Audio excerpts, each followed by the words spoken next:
मैं कभी कभी सोचता हूँ कि अगर मजबूरी नहीं होती तो क्या मैं कभी वेल्लोर या उसके आसपास के जो शहर हैं उस तरफ कभी जाता जाता तो शायद बेंगलोर, और बहुत नज़दीक अगर जाता वेल्लोर के तो चेन्नई।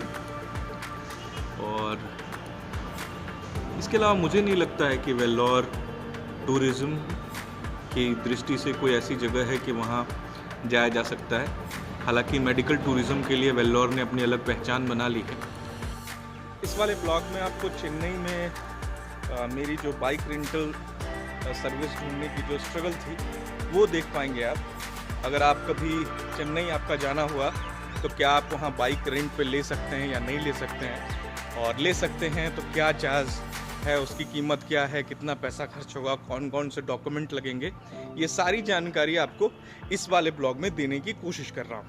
और ये पूरी तरह से मैंने कोशिश की कि जो मैंने फेस किया है वो सारी चीज़ें। इस वक्त आप मेरे पीछे जो ऑटो रिक्शा खड़ी देख रहे हैं वो चेन्नई की है, और इस वक्त हम चेन्नई में।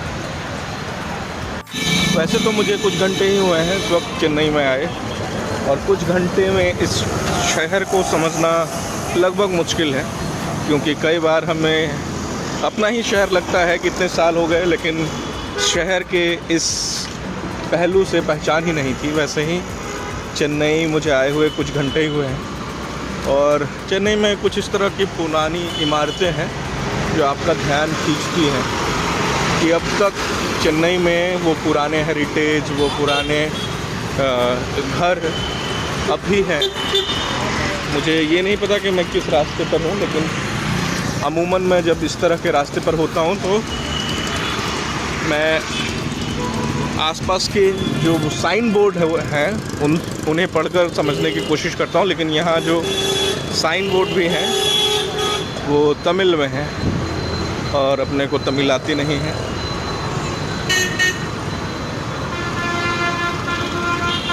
मुर्गाप्पा स्ट्रीट, जो अंग्रेज़ी में मैं पढ़ पाया हूँ मैं इस वक्त मुर्गाप्पा स्ट्रीट पर हूँ। मुरुगप्पा स्ट्रीट, प्रोनाउंसिएशन में भी थोड़ी बहुत परेशानी होगी इस वक्त। मेरे सामने केक की एक दुकान है, उसमें लिखा है कि बाय 1 kg 1.5 kg फ्री, और ये परमानेंट ऑफ़र है। जिस तरह बिल्डिंग में ये बोर्ड लगा दिया गया है उससे यही लग रहा है कि ये ऑफ़र परमानेंट है।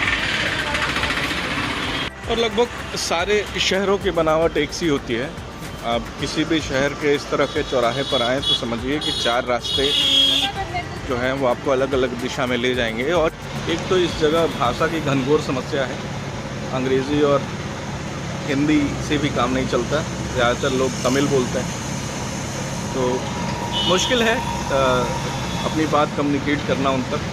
लेकिन कुछ लोग हैं जो अंग्रेज़ी में बात करने में सक्षम है तो कर लेते हैं। मैं पूछ रहा था कि यहाँ बाइक रेंट में मिलती है क्या, तो ज़्यादातर लोगों ने बताया कि बाइक रेंट में नहीं मिलती। गूगल ने बताया है कि यहाँ से लगभग 6 किलोमीटर की दूरी पर बाइक रेंट पे मिलता है।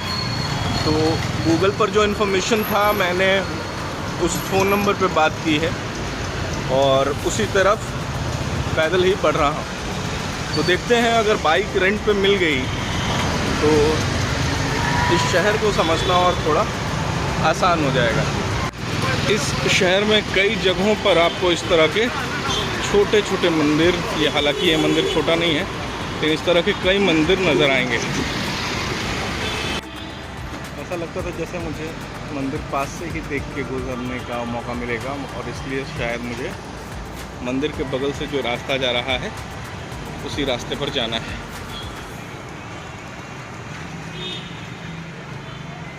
अभी नारियल इसी तरह सूख रहे हैं सड़क के किनारे,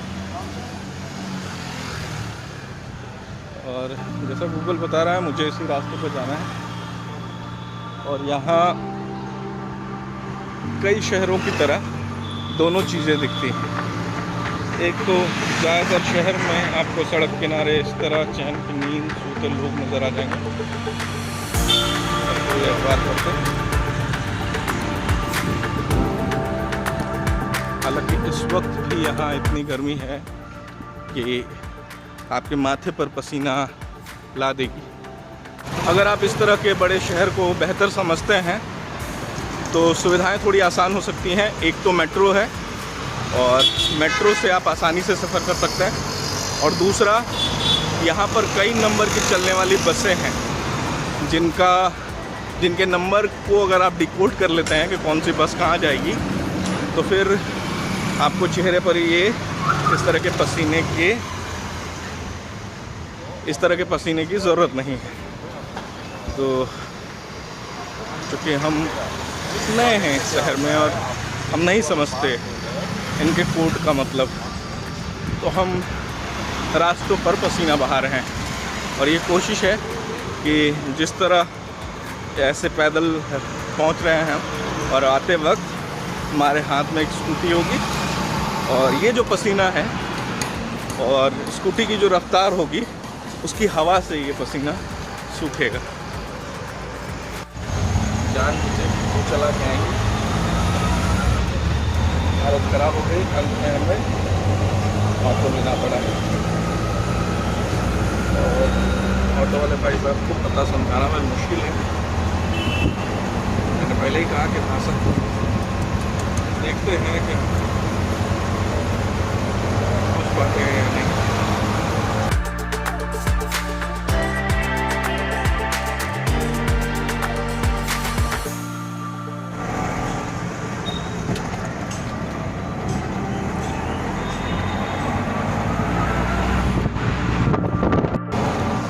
चार 400 मीटर से लेफ्ट सीधा 1 kilometre more to go, 1 kilometre only, 1 kilometre, 290 metre left, then here is the place. No, 1 950.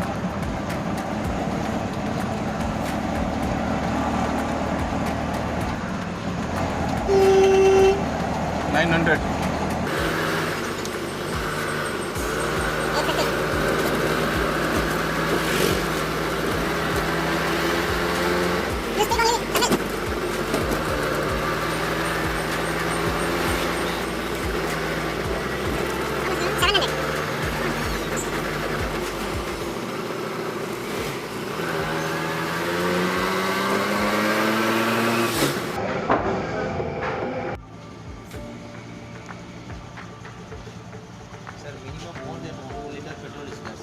Okay. While engine also you maintain the same level. Okay.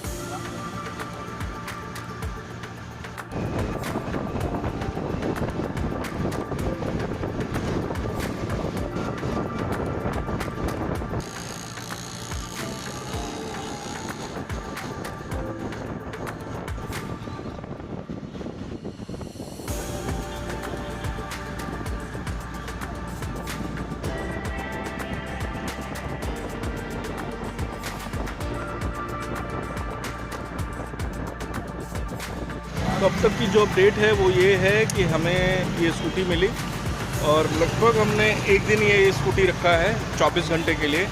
जब हम स्कूटी लेने के लिए आए थे तो घड़ी में 3 बजकर कुछ मिनट यानी 40 से ज़्यादा मिनट हो रहे थे, और अभी जब हम स्कूटी वापस करने जा रहे हैं तो हमारी घड़ी में लगभग, दूसरे फ़ोन में देखना होगा वक्त, लगभग 1:40 हो रहे हैं, यानी 2 घंटे लगभग हमने स्कूटी कम रखी है 24 घंटे में। हमें यही लाल रंग की स्कूटी दी गई थी, और पेट्रोल जिस वक्त हमें करके दिया गया था उससे ज़्यादा पेट्रोल हम उन्हें वापस कर रहे हैं। इसमें लगभग मैंने 300 रुपये का पेट्रोल 2 दिनों में जला लिया है। और इसकी एक ख़ास बात ये है कि ये वाइट और ब्लैक कॉम्बिनेशन में इसका नंबर प्लेट है। अमूमन जो स्कूटी किराए पे मिलती है वो ब्लैक और गोल्डन कलर की नंबर प्लेट के साथ आती है, लेकिन ये स्कूटी ब्लैक और वाइट कॉम्बिनेशन के साथ है। इसका सीधा अर्थ ये है कि ये लोग प्रोफेशनल तौर पर या कंपनी के मान्यता के आधार पर ये बिज़नेस नहीं कर रहे हैं। मैं आपको ये भी दिखा दूं कि स्कूटी के साथ हमें क्या क्या मिला है। हमें मिला है 2 हेलमेट। एक हेलमेट यहाँ पे आप देख रहे हैं, और दूसरा हेलमेट जो है वो गाड़ी की डिक्की में है। और इस हेलमेट के साथ एक पेपर मिला है हमें, ये आरसी बुक है और ये पेपर बना है।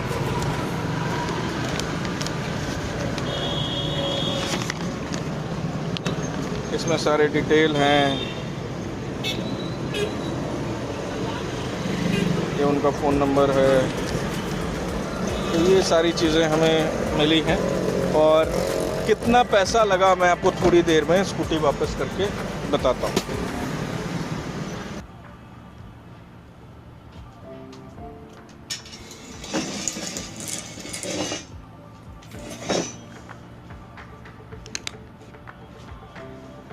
डॉक्यूमेंट और पैसे के बारे में जहाँ तक चेन्नई की इस पूरी यात्रा में सवाल है, तो मुझे उन्होंने आधार कार्ड और ड्राइविंग लाइसेंस की एक कॉपी, हार्ड कॉपी उन्होंने मांगी और वो मैंने दी, तो उन्होंने उसकी तस्वीर लेकर अपने पास सेव रख ली। 3000 रुपये के डिपॉजिट मैंने रखे थे। SFA बाइक रेंटल सर्विस करके ऐसे कुछ था, और वो उस जगह को मुझे ढूंढने में जो स्ट्रगल हुआ वो आपने देखा ही। इसके अलावा वो आपसे कहेंगे कि आप किसी 2 व्यक्ति से बात करिए उनके सामने फ़ोन कॉल पे, और ताकि वो लास्ट डायल का नंबर वो सेव करना चाहते हैं, उसकी तस्वीर खींचकर। अगर आप शाम के 3 बजे जाकर बाइक ले रहे हैं तो दूसरे दिन आपको शाम के 3 बजे ही वापस करनी होगी। अगर वो 3 से 5 होता है या 7 होता है तो वो उसके घंटे के हिसाब से चार्ज करता है। तो इस तरह आप चेन्नई में आसानी से बाइक ले सकते हैं, लेकिन थोड़ी सी डिपॉजिट मनी का चक्कर है जो परेशान करता है। इस तरह की सीरीज़ में मैं कोशिश करूँगा कि चेन्नई को मैं जितना देख पाया हूँ, एक और एपिसोड है इसका, वो भी जल्द आप तक पहुँचाने की कोशिश करूँगा।